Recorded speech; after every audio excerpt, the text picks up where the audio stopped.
In this video I'll be sharing my honest review of the NatWest Reward Black Credit Card and whether it's really worth applying for. This card offers up to 1% cashback at supermarkets, 0.5% on general spending, and up to 15% back at selected partner retailers.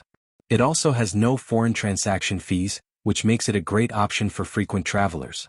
However, the annual fee is £84 unless you already have a NatWest Reward Black current account, in which case it's waived.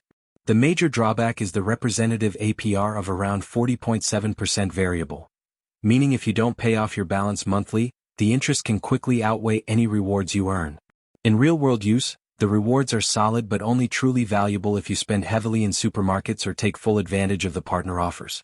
For occasional spenders or those looking for simple cashback, there are more cost-effective alternatives.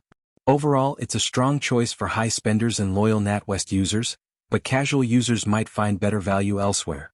If you enjoyed this honest review, make sure to subscribe for more straightforward tech and finance insights.